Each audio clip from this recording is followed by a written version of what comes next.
SMS, Ms. Simen.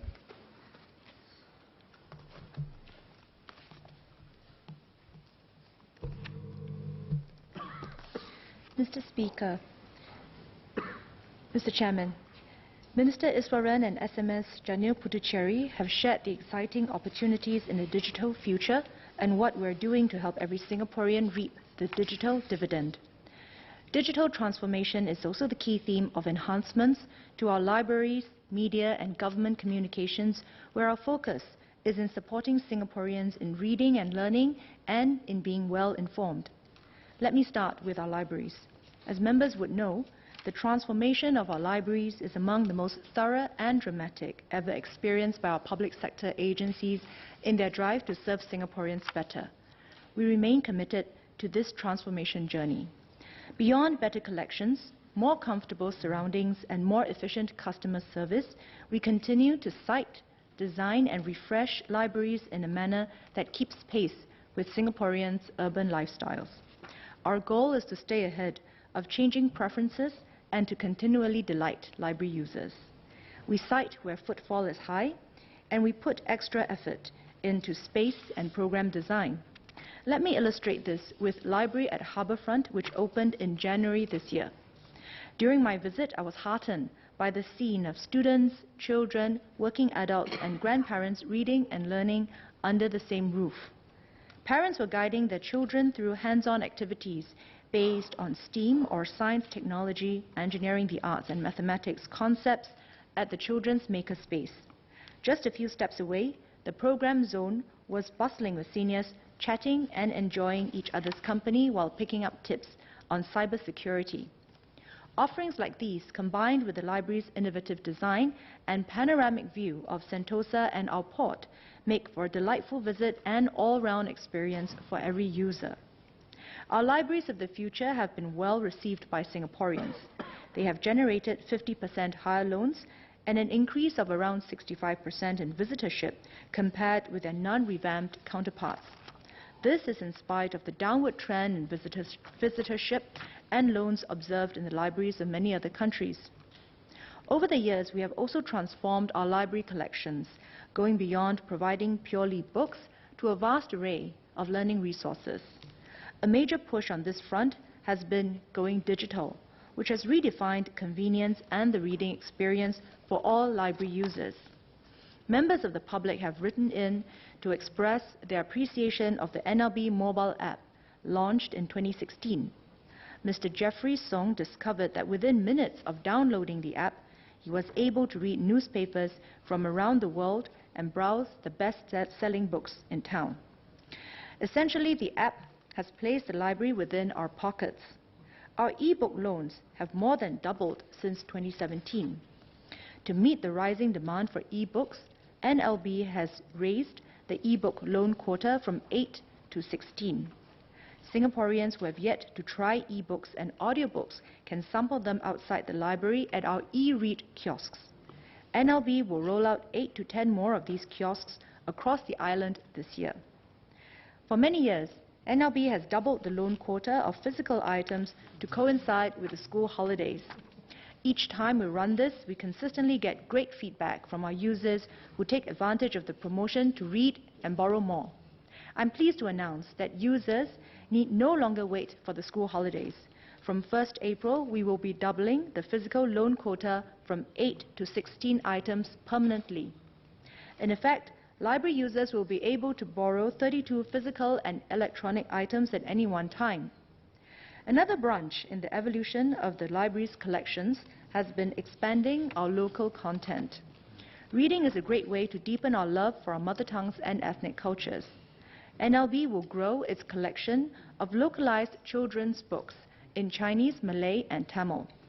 It is currently shortlisting titles that Singaporean children up to the age of 12 years can enjoy and relate to for translation into the vernacular languages. As members are aware, we face a fast-changing future. In this fluctuating environment, our libraries can serve as every Singaporean's personal learning retreat, where you can retool and enhance your personal and work life. I recently met Ms. Nurjahan binti Kamarudin, an avid learner and volunteer who inspired me in more ways than one. To achieve her lifelong dream of publishing a recipe book, Ms. Nur Jahan set out to acquire skills on electronic publishing, copyright, privacy and cybersecurity matters at the Silver Digital Creators Workshop organized by NLB and IMDA. She continued working on the project after the course and is now the proud author of the e-book, Noor's Just Right Recipes. But Ms. Nur Jahan didn't stop there. With the knowledge she gained, she has begun training others. Noor's story demonstrates how collaborative learning has enriched her life and the lives of others. It also shows how technology can be harnessed by Singaporeans to achieve great things. Dr. Teo Ho Pin asked how our libraries can play a more proactive role in supporting skills future and lifelong learning.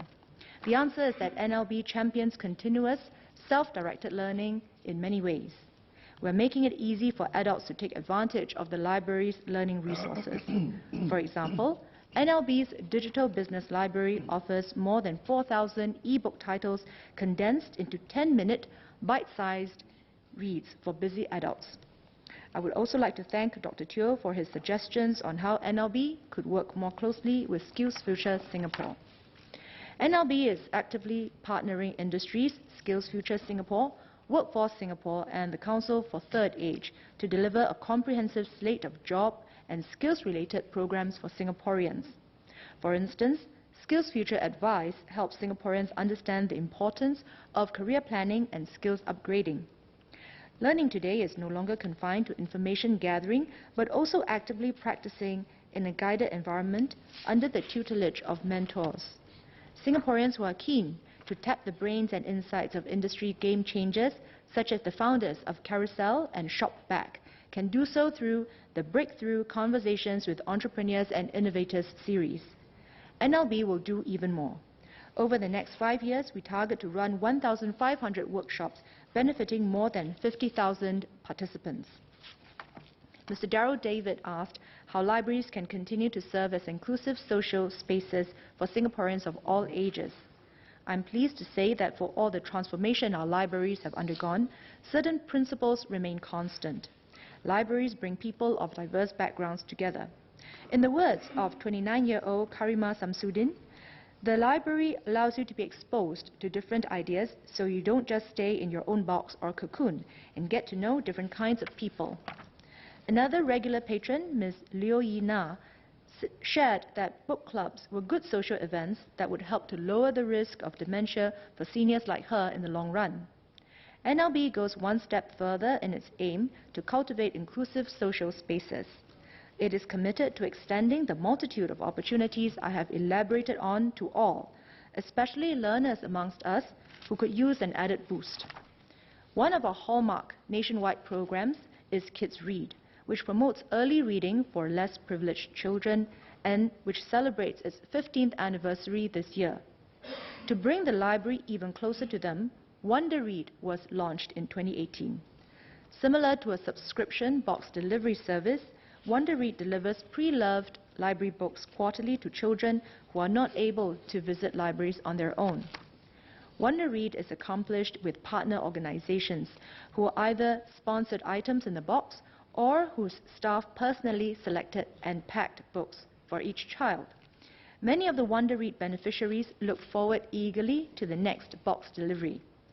To enable job creation for persons with special needs, NLB will be extending its employment partnership with the Autism Resource Center, or ARC, in 2019. ARC clients were trained on collection arrangement work in late 2018, and since January 2019, they have been employed by NLB to support the operations of the Lee Kong Chian Reference Library. Mr. Chairman, in Mandarin, please. 主席先生，我国多个图书馆是深受国人喜爱的去处。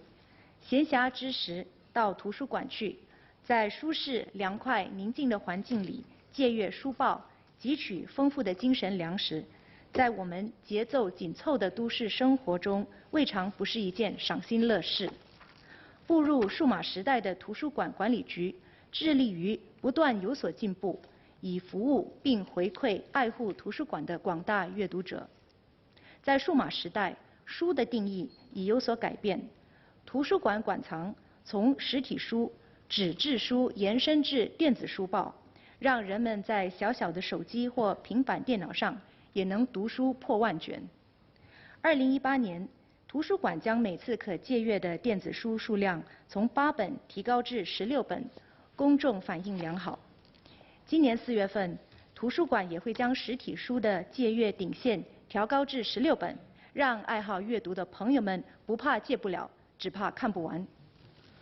第二，国家图书馆管理局与负责推广终身学习、普及数码科技的政府部门联手，将图书馆打造成国人学习新技能、参与未来经济的入门教室，其中不乏适合年长者用母语讲解的课程。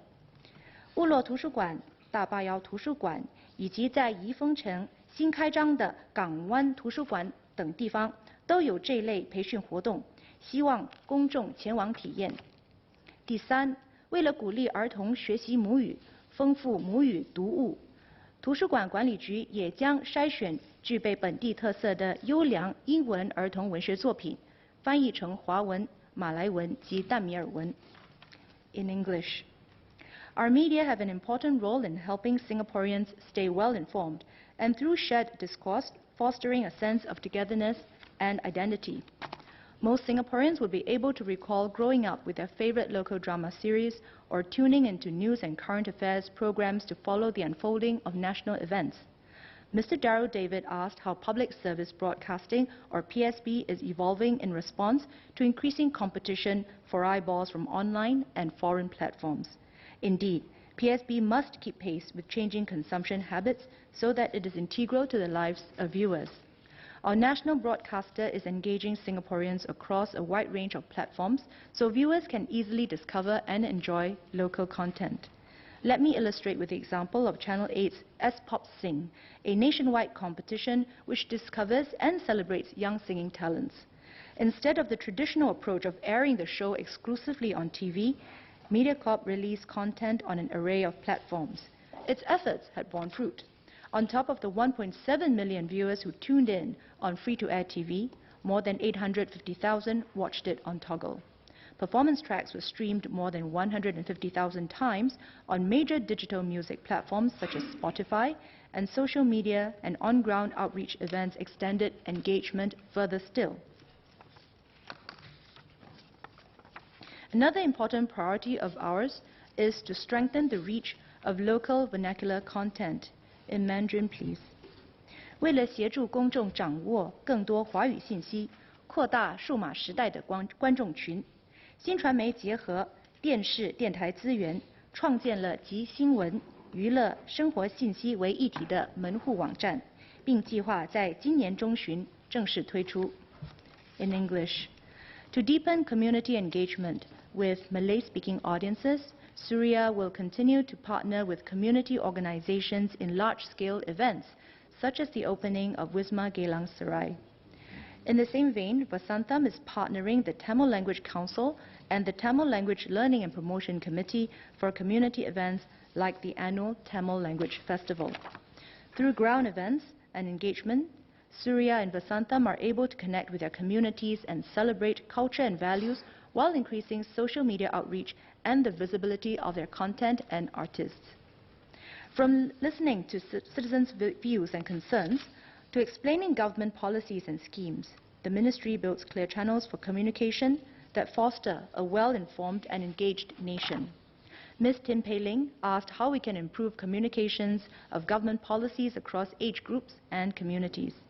Rather than a one-size-fits-all approach, we customize the content, platforms, and languages for different groups of Singaporeans. For our millennials, we produce a web series, Our Boys' Hidden Warfare, that covered topics of concern to them like jobs and the economy and marriage and parenthood. For older audiences, there was the Getai Challenge, where we adapted the skits and music performances of a familiar local tradition to share useful information with our seniors, such as housing, social support measures, and diabetes awareness. Age is not the only diversity we cater for. Our communications are also tailored for various communities. For example, we rode on the festive cheer of the Deepavali and Chinese New Year seasons to share timely and informative content with our Indian and Chinese communities. Topics included financial planning and healthy eating. Similarly, we customized programs such as Abang Taxi, which highlighted different forms of government assistance to help Singaporeans tide through disruptions, including Adapt and Grow initiatives. Our post-campaign research showed about 8 in 10 respondents were more keen to sign up for Adapt and Grow initiatives after watching the program, suggesting its effectiveness. Mr. Leon Pereira asked about public opinion surveys conducted by the government. Government agencies use a variety of means to better understand ground issues and concerns. These include outreach activities conducted by REACH, house visits and surveys which help our agencies assess public sentiment on issues and public awareness of and response to government policies and programs. For example, after the Pioneer Generation Package was introduced in 2014, we conducted surveys to ascertain how well understood the package was by the target audience, the pioneers themselves. As a result of the survey findings, we decided to use Chinese dialect to communicate the package to our pioneers who were less comfortable with English or Mandarin. We will undertake a similar effort in planning our communications on the Merdeka Generation Package. Most surveys that MCI and other agencies conduct are for internal reference, like the ones I have described. The government does not make policy decisions or decide communication strategies solely on the basis of surveys, but they help ensure that service delivery and policy implementation are satisfactory. The government releases surveys that may be of interest to the public. For example, REACH has released surveys of public perception on the annual budget and the National Day rally speech, fake news and public transport. Another example would be the study on social capital commissioned by MCCY. Other surveys released include studies of youth, national security awareness, as well as attitudes towards water conservation. As for coordination, agencies need the operational flexibility to conduct their own surveys on issues of concern within their purview. Some questions may be common across different surveys because they are cross-cutting in nature. Our agencies coordinate such efforts when it is operationally feasible to do so. Mr. Darryl David asked how we can improve civic discussion in schools and beyond to encourage plurality of views among Singaporeans. Through public consultations, Singaporeans have a say in shaping public policies. More than 36,000 Singaporeans have provided feedback on issues like cost of living, jobs, transport and fake news at more than 250 REACH listening points and dialogues between 2017 and 2018. REACH regularly engages students on national issues at dedicated listening points and dialogues held at institutes of higher learning as well. Among them was university student Mr. Alif Muhammad Hafiz, who gave his suggestions to this year's budget and shared that the session motivated him to find out more about the budget process. We will continue to consult the public on issues of importance to our nation's future and invite Singaporeans to lend their voices to the ongoing dialogue. Mr. Speaker, I have described how my ministry plans to help Singaporeans stay connected and engaged through reading, learning, being well informed, as well as how digital transformation will play a key role in these plans.